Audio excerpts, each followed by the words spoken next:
안녕하십니까. 만화공인중개사의 저자 이용훈입니다. 오늘은 부동산공법 문제풀이 21강 시간으로서 201번부터 210번 문제를 함께 풀어보도록 하겠습니다. 자, 지금부터 201번 문제 시작하겠습니다. 201번 건축법령상 제1종 근린생활시설에 해당되는 시설은 단 동일한 건축물 안에서 당해 용도에 쓰이는 해당 면적의 합계는 400제곱미터임. 자, 1. 테니스장. 자, 테니스장은 이건 제2종입니다. 2. 부동산 중개사무소 역시 제2종입니다. 3. 골프 연습장 역시 2종이고요. 4. 일반 음식점 역시 2종입니다. 5. 치과 의원 제1종 근린생활시설에 해당이 됩니다. 그래서 201번은 5번이 정답이 되겠습니다. 다음 문제를 보겠습니다. 202번 건축법상 건축물의 종류와 용도에 관한 조합 중 옳은 것은 1번 카지노 영업소. 카지노 영업소는 관광시설이 아니라 위락시설입니다. 위락시설. 자, 공항시설은 운수시설 맞습니다. 3. 오피스텔은 숙박시설이 아니라 업무시설입니다. 이건 업무, 일을 하는 곳이죠. 업무시설. X. 야외 극장은 문화 및 집회시설이 아니라 이건 관광 휴게시설입니다. 관광 휴게시설. 자, 그리고 자동차 운전하고는 교육연구시설이 아니라 자동차 관련 시설이에요. 자동차. 그리고 차자 들어가 있는데 자동차 운전학원입니다. 자, 그래서 이것도 X. 그리고 자동차 운전학원은 교육연구시설이 아니라 자동차 관련 시설. X. 다 X고 하나만 O. 그래서 202번은 2번이 정답이 되겠습니다. 다음 203번 문제입니다. 203번. 건축법이 전면적으로 적용되는 지역은 건축법이 전면적으로 적용되는 지역은 도시지역과 지구단위구역 그리고 도읍의 자, 그런 걸 찾으라는 얘기입니다. 1. 도시지역에 속하지 않는 개발제한구역으로서의 면지역. 자, 이 지역은 전면적으로 적용되지 않습니다. 일부 규정이 적용되지 않는 지역입니다. 2. 도시지역이 아닌 지구단위계획구역. 지구단위계획구역은 도시지역이든 아니든 건축법이 전면적으로 적용되는 지역 맞습니다. 3. 관리지역이면서 지구단위계획구역이 아닌 면지역. 이 지역도 일부 규정이 적용이 안됩니다. 4. 농림지역이면서 지구단위계획구역이 아닌 면지역. 역시 전면적으로 적용되지 않고 일부 규정이 적용 안됩니다. 4. 자연환경보존지역이면서 지구단위계획구역이 아닌 읍으로서 인구 400명인 섬. 인구 500명이면 적용이 되는데 인구가 500명 미만이기 때문에 이 경우에는 전면적으로 적용되지 않고 일부 규정이 적용이 되지 않습니다. 다 X고 하나만 O. 그래서 203번은 2번이 정답이 되겠습니다. 다음 문제를 보겠습니다. 204. 건축법의 용어에 관한 설명 중 바른 것은 1. 부속 건축물. 대지에서 주된 건축물과 분리된 부속 용도의 건축물 맞습니다. 2번 초고층 건축물. 층수가 30층 이상이거나 30층이 아니라 50층입니다. 50층 이상이거나 높이가 200m 이상의 건축물. 그래서 30층이라고 해서 X. 3. 지하층. 건축물의 바닥이 지표면 아래에 있는 층으로서 바닥에서 지표면까지의 평균 높이가 해당 층 높이의 3분의 1 이상인 것. 3분의 1이 아니라 2분의 1 이상인 것을 말합니다. 그래서 X. 4. 발코니. 건축물의 내부와 외부를 연결하는 완충 공간으로서 전망이나 휴식 등의 목적으로 건축물 내벽에 접하여 부가적으로 설치되는 공간. 내벽이 아니라 외벽입니다. 외벽. 그래서 X. 5. 건축 면적. 건축물의 내벽의 중심선으로 둘러싸인 부분의 수평, 투영 면적. 자, 내벽이 아니라 외벽이죠. 외벽의 중심선으로. 그래서 X. 다 X고 하나만 O. 자, 바른 걸 고르니까 204번은 1번이 정답이 되겠습니다. 다음 문제를 보겠습니다. 205. 건축법령상 건축법의 적용에 관한 설명으로 틀린 것은 1. 철도의 선로 부지에 있는 플랫폼을 건축하는 경우에는 건축법상 건폐율 규정이 적용되지 않는다. 맞습니다. 2. 고속도로 통행료 징수시설을 건축하는 경우에는 건축법상 대지의 분할 제한 규정이 적용되지 않는다. 맞습니다. 3. 지구단위 계획구역이 아닌 계획관리지역으로서 동이나 읍이 아닌 지역에서는 건축법상 대지의 분할 제한 규정이 적용되지 않는다. 맞는 설명입니다. 4번 지구단위 계획구역이 아닌 계획관리지역으로서 동이나 읍이 아닌 지역에서는 건축법상 건축선에 따른 건축제한 규정이 적용되지 않는다. 맞는 지문입니다. 5. 지구단위 계획구역이 아닌 계획관리지역으로서 동이나 읍이 아닌 지역에서는 건축법상 용적률 규정이 적용되지 않는다. 용적률 규정은 적용됩니다.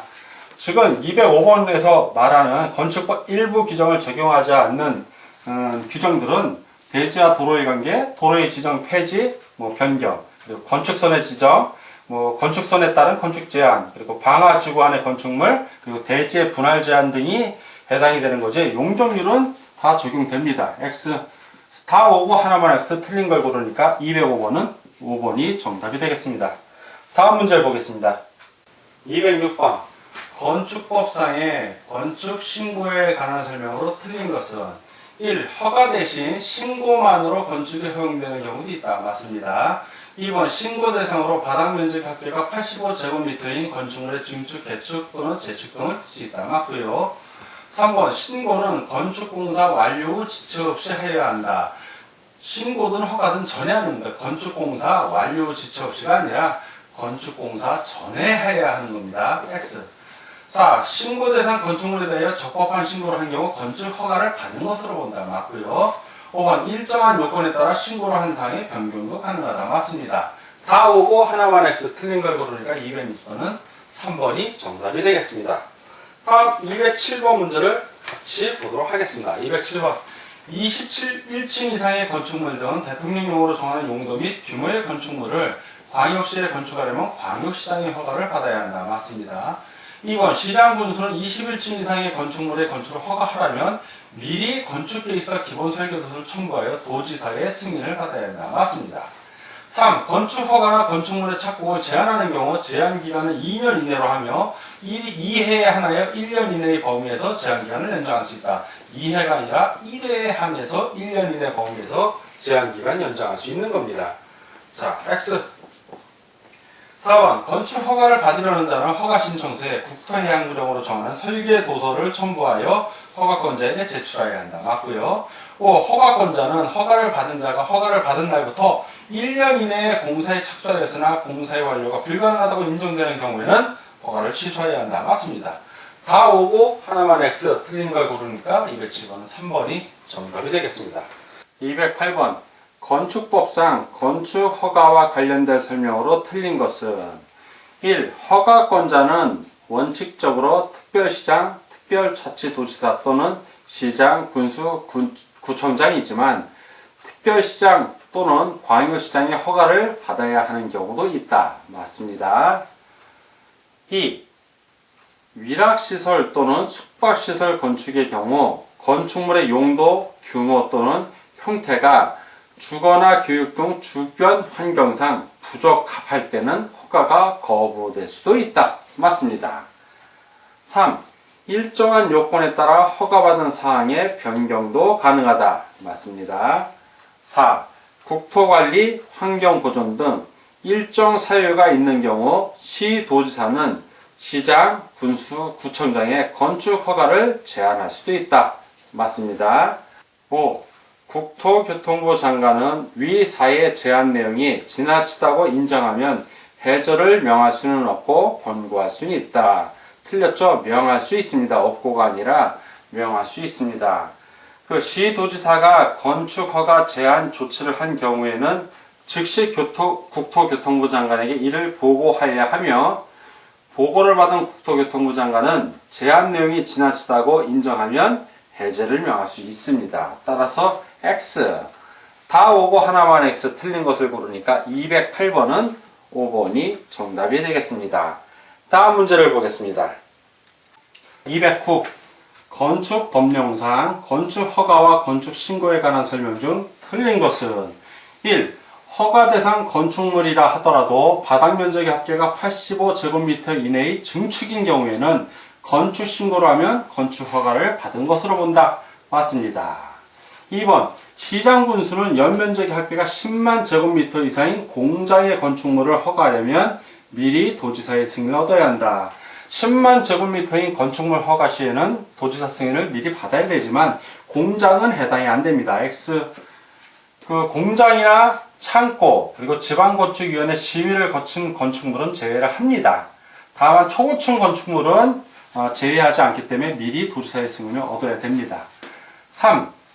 국가가 건축물을 건축하기 위하여 미리 건축물 소재지를 관할하는 허가권자와 협의한 경우에는 건축 허가를 받았거나 신고한 것으로 본다. 맞습니다. 4. 건축 신고를 한 자가 신고일부터 1년 이내에 공사에 착수하지 아니하면 그 신고의 효력은 없어진다. 맞습니다. 5. 시도지사가 시장, 군수, 구청장의 건축 허가를 제한하는 경우 제한기간은 2년 이내로 하되 1회에 하나여 1년 이내의 범위에서 연장할 수 있다. 맞습니다. 다 오고 하나만 X. 자, 틀린 걸 고르니까 209번은 2번이 정답이 되겠습니다. 다음 문제를 보겠습니다. 210번. 건축법령상 건축허가의 제한 등에 관한 설명 중 틀린 것은 1. 국토관리상 특히 필요한 경우 허가권자의 건축허가나 허가받은 건축물의 착공이 제한될 수 있다. 맞습니다. 2번. 국방, 문화재 보존, 환경 보존에 특히 필요한 경우 허가권자의 건축허가나 허가받은 건축물의 착공이 제한될 수 있다. 역시 맞습니다. 3번. 국민경제상 특히 필요한 경우 허가권자의 건축허가나 허가받은 건축물의 착공이 제한될 수 있다. 맞습니다. 4번. 지역계획 또는 도시, 군 계획상 특히 필요한 경우 시장, 군수, 구청장의 건축허가나 허가받은 건축물의 착공이 제한될 수 있다. 맞습니다. 5. 장기간의 건축 제한을 방지하기 위하여 제한기간은 2년 이내로 하며 이를 연장할 수 없다. 연장할 수 있죠. 1회에 하나여 1년 이내의 범위에서 제한기간을 연장할 수 있습니다. 없다고 했으니까 X. 다 오고 하나만 X. 틀린 걸 고르니까 210번은 5번이 정답이 되겠습니다. 자, 지금까지 문제풀이 21강 시간이었고 201번부터 210번 문제를 함께 풀어봤습니다. 오늘도 부동산 공법 문제 푸느라고 수고 많으셨습니다. 다음 시간에 뵙겠습니다. 감사합니다.